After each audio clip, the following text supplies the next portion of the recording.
За сайн байцгаана уу хүүхдүүд ээ. Өдрийн мэнд хүргэе. Ээлжид агуулга дэмжих видеогоор та бүхэнтэй уулзаж байна.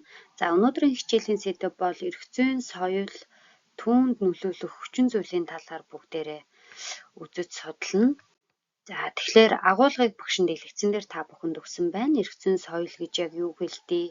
Ер нь яагаад эрх зүйн соёл бид бүхэнд хэрэгтэй вэ? За тэгээ эрх зүйн соёлын бүрэлдэхүүн хэсэг, за мөн эрх зүйн соёлд нөлөөлөх хүчин зүйлүүдийг бүгдээрээ бол яг энэхүү агуулга дэмжих видеогоор мэдэж авах нэ. За багшинд дэлгэцэн дээр зорилгыг харуулсан. За ер нь бол онлын гол ойлголтоо баттгах, танин мэдэх. За та бүхэн маань тулгуур ойлголтуудаа бас бичиж тэмдэглээд аваарай гэж багш нь зөвлөж байна. За тэгэхээр багш нь эргцүүлэх асуулт та бүхэн тавья. Өөрсдөө манай хүмүүс ор бүрнээ бодоорой. Ер нь эрх зүйн соёл гэж юу юм бэ? Чиний бодлоор. За чи өөрийгөө эрх зүйн соёлтой сурагч гэж үнэлэх үү гэдэг тал дээр бүгдээрээ эргцүүлээд бодоорой. За тэгээд зэргийн санах үүднээс үндсэн тулгуур тодорхойлолт дэлгэцэн дээр харагдаж байна. За мэдээж эрх зүйн соёл гэдэг бол хувь хүн болоод нийгмийн түвшинд хууль эрх зүйн ойлголтыг зөвөр ухамсарлах, хэрэгжүүлэх, хүндэтгэх, сахин биелүүлэх хандлага болон дадал байгаад байгаа.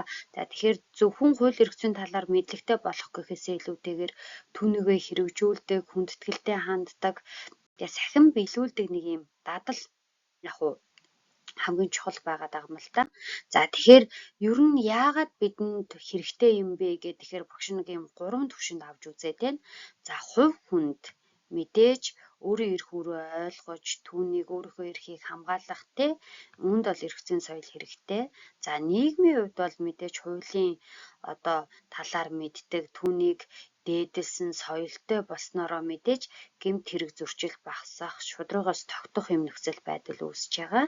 За улс орны хувьд хүчлийг дэмжиж иргэдийн эрх чөлөө эрх зүйн баталгаа хангагдах үндсэн суурь бол тавигдж байгаамаа. За тэгэхээр эрх зүйн үндсэн бүрэлдэхүүн хэсэг дээр бол эрх зүйн мэдлэг, хууль дээдлэх үзэл, хариуцлагатай байдал, иргэдийн оролцоо бол орж байгаа. Тэгэхээр эндээс бид бүхний хувьд хариуцлагатай байх, өөрсдөө тухайн оролцоотой асуудлыг шийдвэрлэхэд оролцоотой бодит оролцоо гэдэг бол чухал байгаа. За нөлөөлөх хүчин зүйлийг багшин дэлгэцэн дээр харуулсан байна.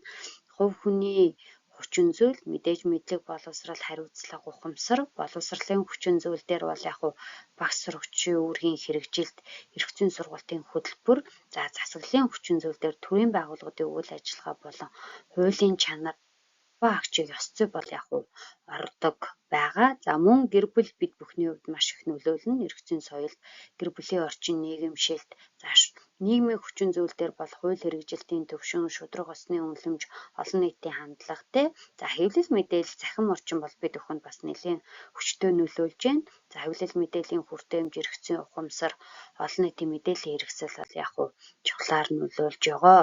За ингээд багш нь тухайн агуулга дэмжих видеогоо дүгнээд үзэх юм бол эрх зүйн соёлтой иргэн бол төлөвшгöd хууль дээдлэх, ухамсар, хариуцлагатай байдал, шударга осыг эрхэмлэх, эрх үүргээ ухамсарлах, хууль зүйн мэдлэгээ нэмэгдүүлэх гэдэг бол иргэн бүрийн хувьд хамгийн чухал юм үзүүлэлт болж байгаа. Тэгээд оролцоотой байх гэдэг л чухал байгаа. Тэгэхээр таны хийж байгаа энгийн үйлдэл бол эрх зүйн соёлыг төлөвшгöd маш чухал үүрэг гүйцэтгэх шүү.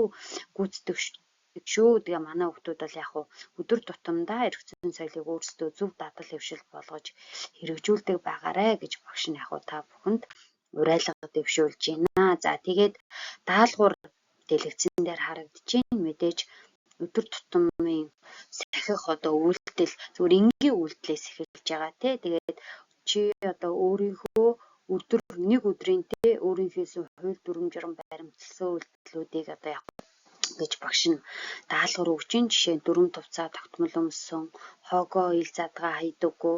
За тэгээд мэдээж захин орчинд бусдын эрхийг хүндэтгсэн ч гэдэг юм уу эдгээр үйлдэлүүд бол хамгийн чухал байгаа. Тэгэхээр өөрийн нэг өдрийн энэ үйлдэлүүдийг бүгдээрээ бол жагсааж бичээрэй гэж багш нь даалгавар өгч байна. За ингээд агуулга дэмжих видеогоо анхааралтай үзсэн та бүхэнд баярлалаа. Өөрсдөө тулгуур ойлголтоо битэж тэмдэглээрэй. Ээлж агуулга дэмжих видеогоор эргээд уулзцгаая.